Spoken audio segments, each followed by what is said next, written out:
One thing we've seen is that great management has never been more important. Managers across the country have been asked to support their staff and organisations in an unnerving and uncertain world. During these unprecedented times, we have witnessed great acts of kindness, generosity and dedication within many organisations.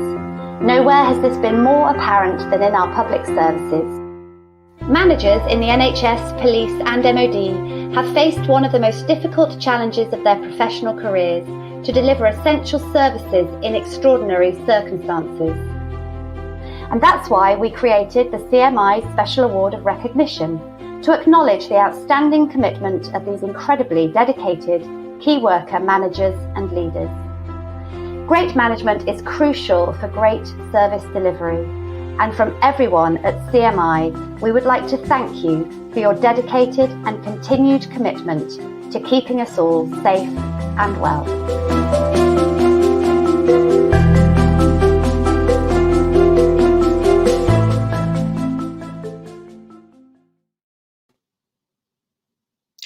Good afternoon, everybody, and welcome to today's edition of the Better Managers Briefing. I'm Anne Franca, the Chief Executive of the CMI, and today it is my great pleasure and indeed honor to welcome as our guest this year's gold medal winner, David Roberts.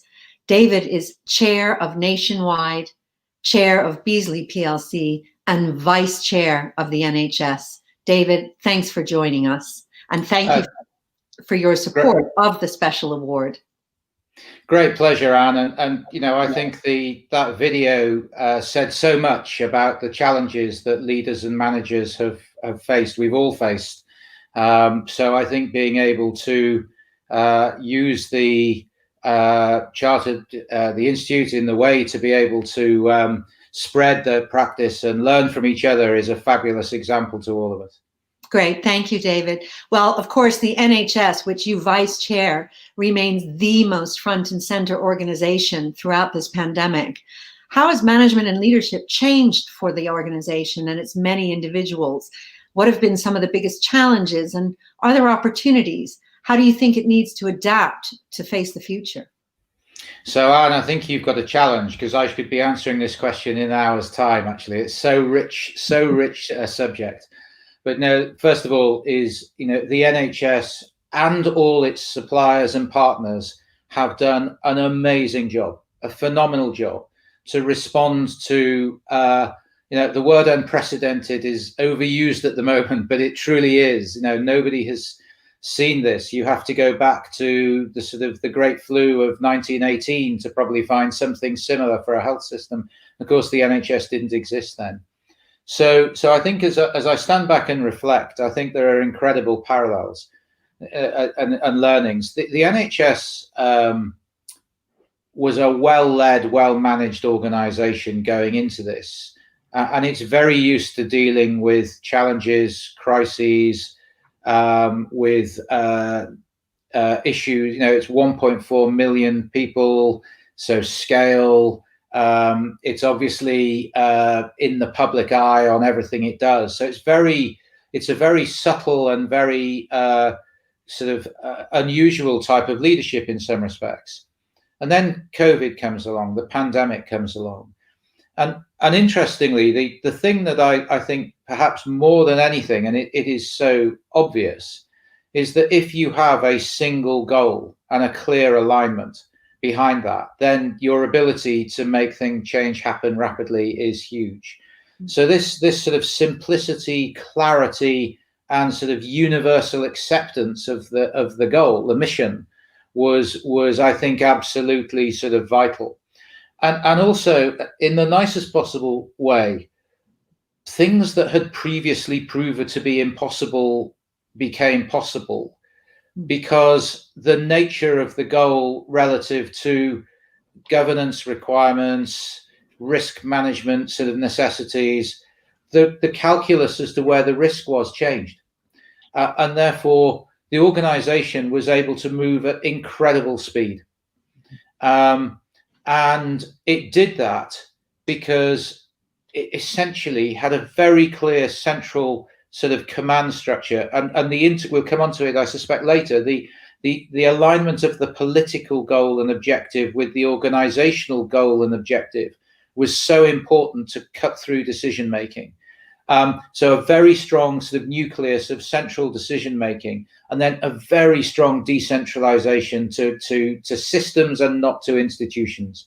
So the organization, the NHS, is a set of institutions: hospitals, general practice, mental health trusts, community trusts, ambulances, etc., all of whom play such a vital role. And rather than each institution thinking through its own mindset, it became the system, the population, the people, the goal. And that incredibly enabled people to make change happen that had never happened. And innovation. The Nightingales would be one example. There are huge numbers of innovation. So there are some, you have to stand back and ask yourself, well, why weren't we doing this before? Mm-hmm. And I think that's a sort of a central question. So that's phase one of the NHS was it was about creating the capacity. And when we were in early March looking at the projections, we were really worried. Yeah. Really, really worried about our ability to cope. And, you saw the heartbreaking, terrible scenes from hospitals in Italy and from other parts of the world. And we were staring into how do we do that? And come the end of April, which, gosh, not even 6 months ago, it seems a lifetime ago. Yeah. Come the end of April, we had successfully had 19,000 people being treated in intensive care and with oxygen and everything else. We created capacity, we moved things around, we retrained surgeons, we did everything. And that was an enormous achievement. The flip side of it, of course, is it's much easier to close a system down than it is to reopen it. Mm-hmm. And that's the challenge that we're right in at the moment. And that is really tough, really tough. It is. And what kind of ways in which do you think the NHS will adapt to face this very uncertain future? So I think the first thing is to recognize the learnings.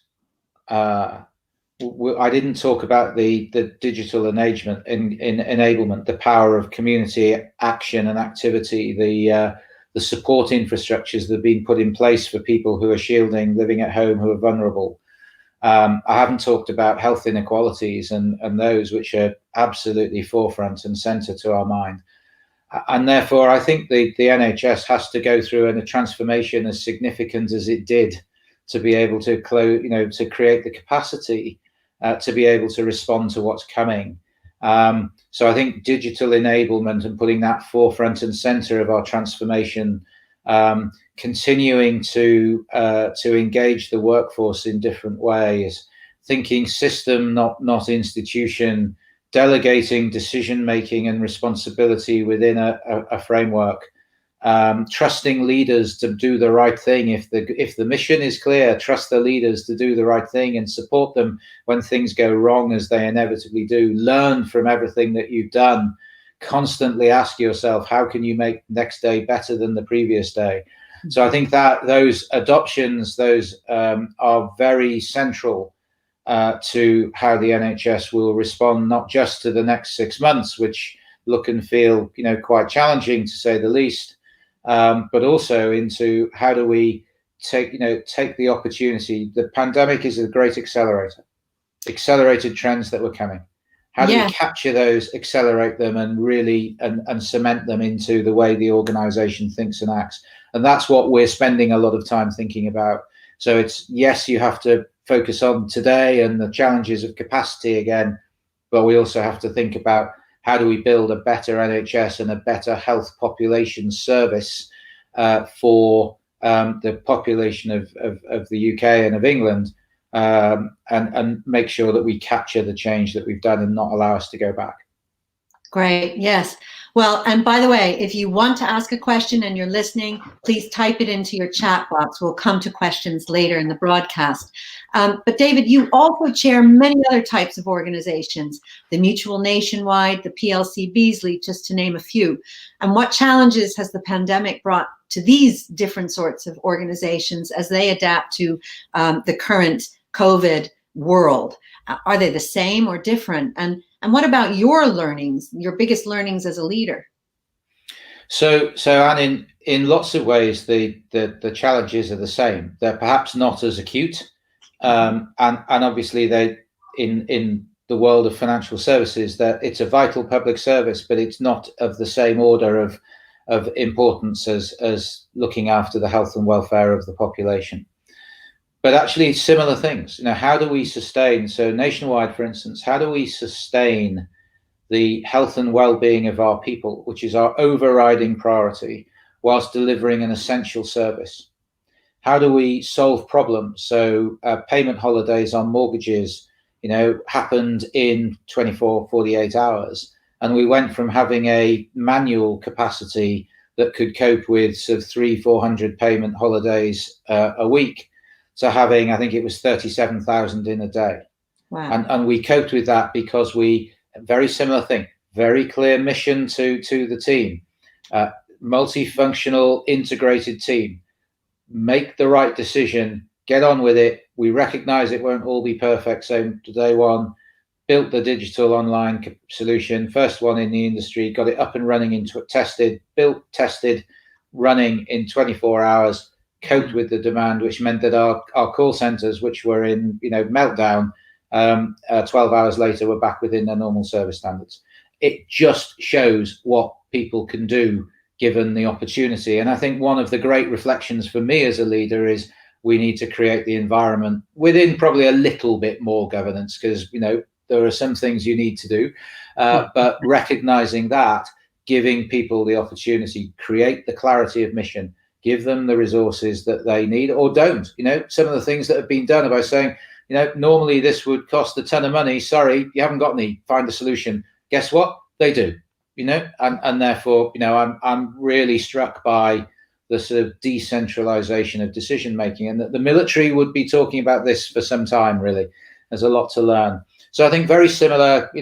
COVID, the great accelerator. Lots of focus. The other thing about the pandemic is it's really good at finding the weak spots in your organization. And therefore recognizing those quickly, not trying to be defensive about it and going after them and improving them. So yeah, I think lots and lots of learnings. I think the other thing, that the big reflection as well is, and maybe again we'll come on to this, but we've been at this now for the best part of 6 months. Nationwide and Beazley started preparing for this in sort of February, early March. And that takes a toll on people. It really does. Whether that be the stresses and strains of trying to solve some of these really tricky issue problems, whether it be the challenge of leading in a digital world on Teams or every whatever platform you care to use, or whether it's just the hard intensity of sitting in front of a screen all day. And we've got plenty of people who are they live in a flat with maybe 2 or 3 others. The only place they can get to do their work is in a bedroom. They never leave it. Yeah. The toll that takes is huge. So I think we've done enormous amounts of work communicating, putting support in place. Beazley put wellness days in place on top of holiday.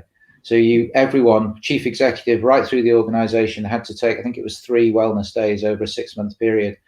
And you were literally not allowed to touch your PC or phone, That's great. because people need a break. Idea. They need a break. Yeah. And it was an investment, of course it was, but actually the payback on that investment was enormous in terms of what it said and what it meant and how people felt. But I think we have to think really hard about sustaining the energy, motivation, and how do we get some creativity and collaboration in a world, in a 2D world, not a 3D world. Yeah. And that's going to last, I'm afraid, for a bit longer. That's a great point, and we will come back to that. But first, obviously, the NHS has worked very closely with policymakers and government throughout this crisis. What's gone well, and what, in your view, could be improved? Are there lessons in terms of how the government and the public sector and business communities could work better together? That's another question, Anne, that could last an hour or so. It's a great question. So I think I talked before about the alignment of the political objective and the organizational objective.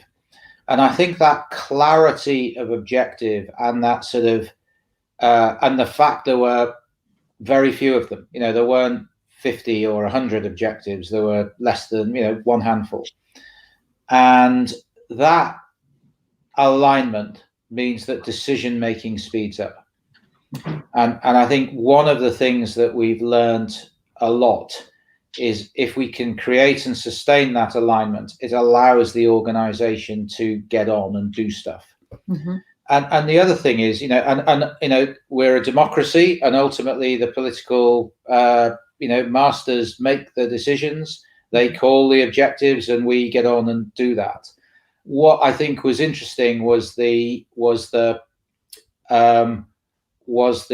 interplay between sort of operational, the operational reality, and I give lots of credit to, there'll be lots of learnings out of the last 6 months, that's for sure. But one of them is that, from an operational perspective, the leadership of the NHS was really left to get on. And whilst the big decisions were taken rightly in sort of the highest elements of government, the operational elements were able to get on, and support was given. And whether it be the Treasury with cash, whether it be other elements of government supporting on supply chain, which was clearly a difficult area. By the way, it was for every health system in the world. Yeah, we weren't that unusual.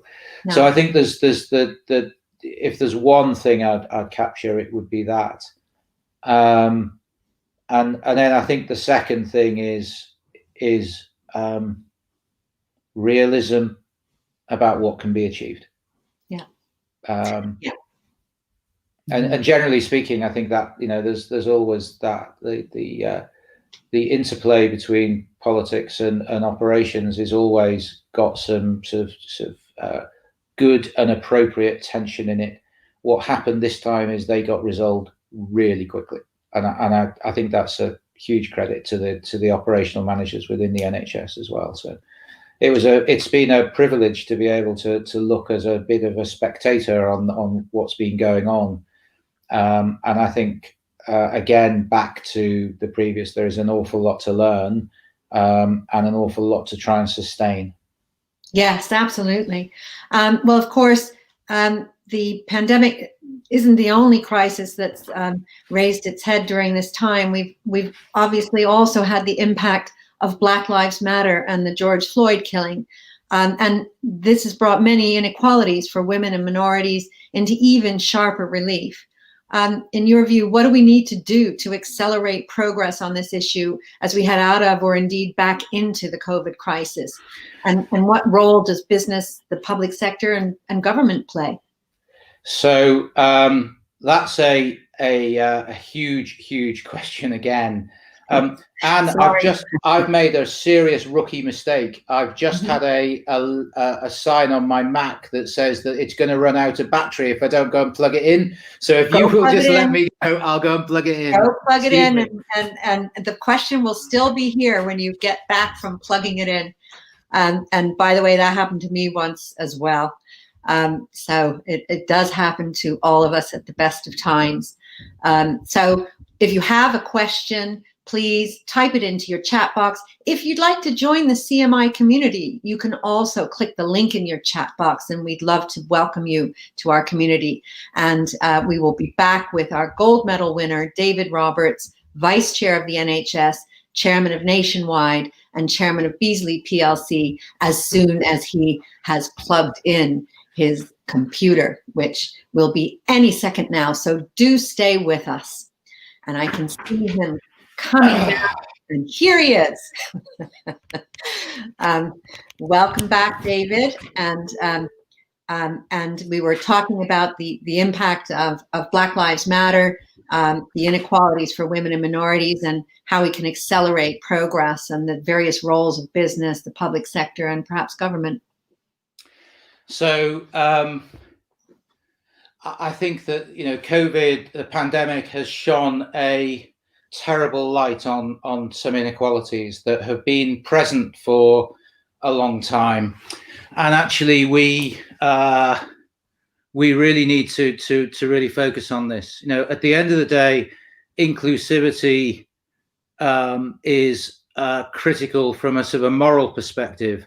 It's absolutely essential from a leadership perspective because it brings different perspectives, viewpoints, skills, experience, talents to the fore, and therefore decision making gets better. And there's tons of evidence, as you know, that the more inclusive, the more diverse a leadership group is, the better the decisions they make and the more effective they are. Mm-hmm. So, I think we really have to stand back and ask ourselves some very harsh questions.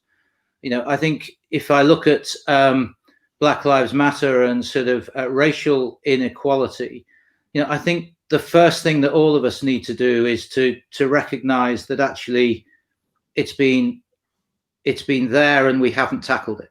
Mm-hmm. And therefore understanding and going on a journey and being open and willing to talk to colleagues of all different sort of backgrounds. And actually, this is not just racial inequality, it's other, aspects, all aspects, to understand what it's like, mm-hmm. and how seemingly innocuous things hurt and send messages. And then, I think, I talk to a lot of people who say, racial inequality, I don't see racism. And yet I talk to some colleagues of mine of color who would say that when they go into a restaurant, they quite often get given the worst table. And it's not that it's obvious. It's not that it's not even meant. It's not deliberate, but it sends tons of messages and it's wrong.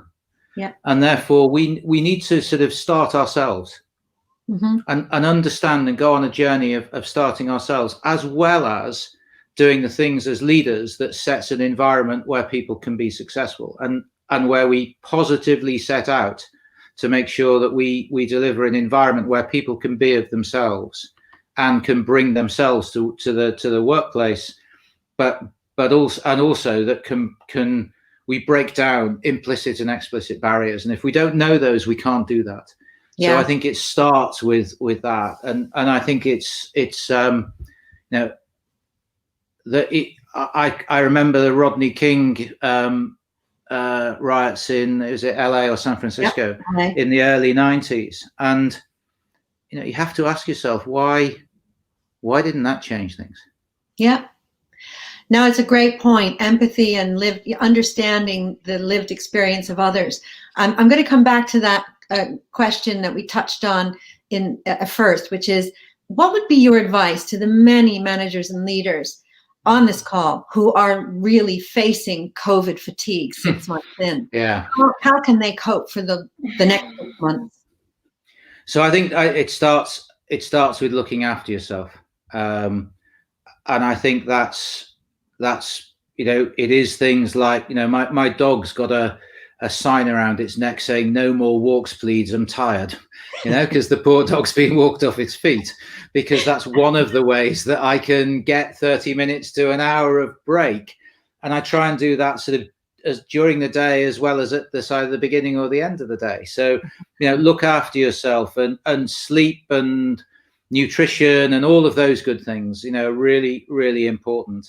I think the second thing is sort of don't be brave, talk about it, because I can absolutely assure you everyone is in the same position. I had a few days, the golden rule of running a portfolio is don't have them all go pear-shaped at the same time, and this has been a challenging few months. And, there were days when you could feel the world closing in on you. So you have to try and recognize that. And I'm fortunate enough through my family and my colleagues to have a brilliant, support network. So I think, be brave, talk about it. It's not weakness, it's strength. It's strength to talk about the fact that you're challenging, and reach out to people yourself, reach out to others, because they will be like that. Yeah. And then I think thirdly is focus on the important, focus on the things that matter. And as a leader and a manager, look after the health and well-being of your people. Be flexible, be empathetic, be authentic to yourself. Don't try and be who you're not. Because if you help them and help sustain them, they'll move mountains for you. That's great advice. Great advice. I want to open it up to questions because I know we have a lot. The first is from Addie. I love your point about the importance of thinking system, not institution. We hear so much about the power of and need for collaboration. How do you do that in the complex multi-organization NHS? That sounds like somebody who's on the inside, not on the outside, looking in. So, Addie, thank you for your question. I think we have to, we have over the years put barriers in place, whether it be the way the money flows, whether it be the performance management regime, whether it be the way that contracts are set up, and we have tried to change those, and you can't change all of them overnight. That's actually too risky, even if you wanted to do it. So I think we have to set out with a goal that we want system thinking first, and then create the incentives and the alignments in place to be able to do that. Alongside that, however, I am a belief that actually a lot of this is down to leadership and local leaders. And if you give local leaders the freedom and flexibility to be able to think outside the narrowness of their organization, then actually they will do that.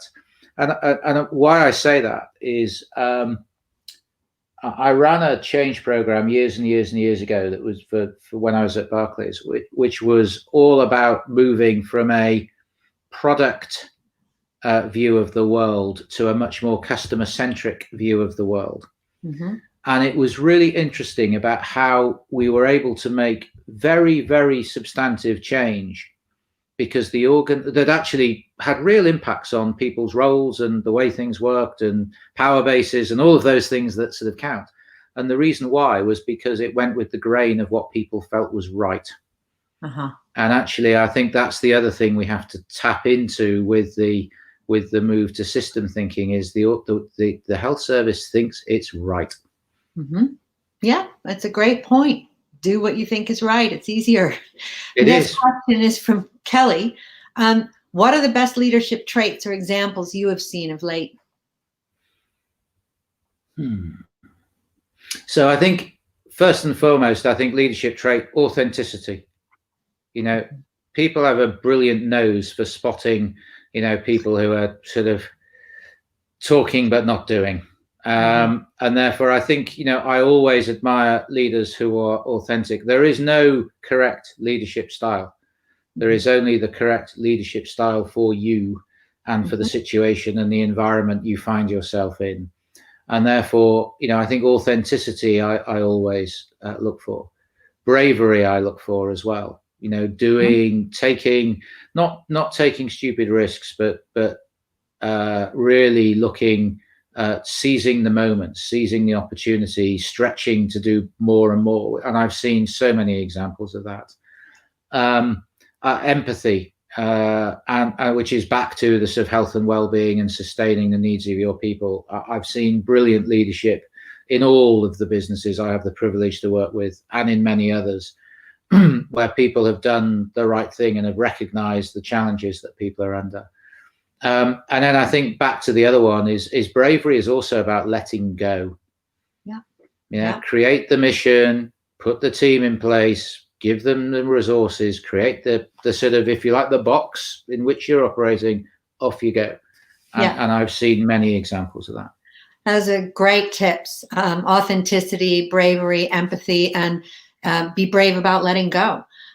So next question from Alexandra, picking up on one of the points you made, the wellness days you speak of sound incredible. How can we get more employers to become so enlightened that they do them too? I'm hopeful they'll be listening to you and they'll take the idea.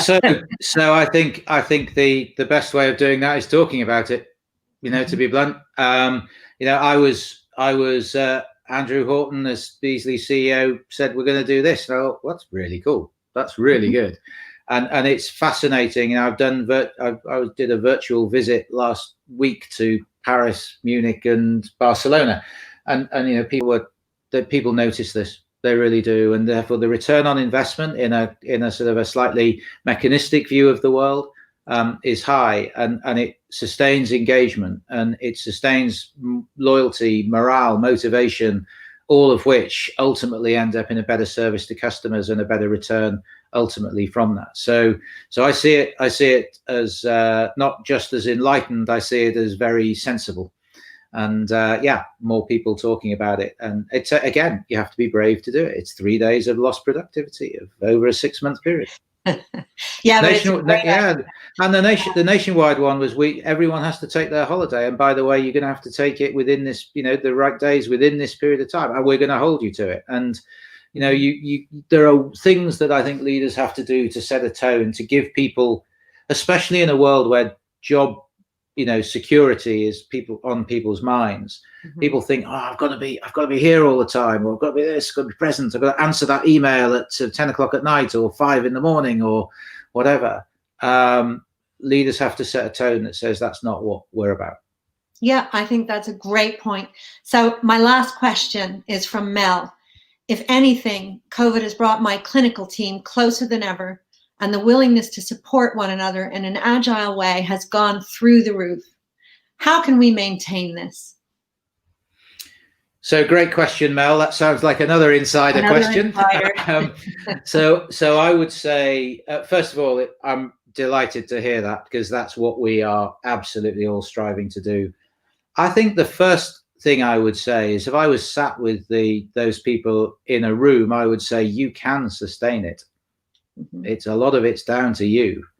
So I think one of the things that I hope is that there will be, there's a natural challenge of maybe going back to how we were working before.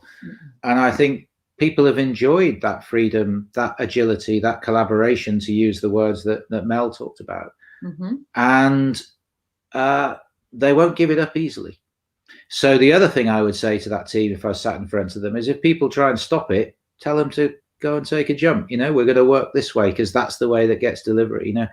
And clearly, leaders, we have to create that environment. Well, that's great, Mel. You've heard it from the vice chair. You know what to do if somebody tries to change that, right? Okay, well, David, thank you so much. This conversation's been brilliant. Again, our gold medal winner, David Roberts. Thank you to everybody that joined us, and for all of your questions. And we'll be with you again next week, where we talk to the Chief of Defense People for the military, another great public sector service. So thank you, David, and thanks to everybody who joined us. Thank you, Anne, and thanks to everyone who's joined us.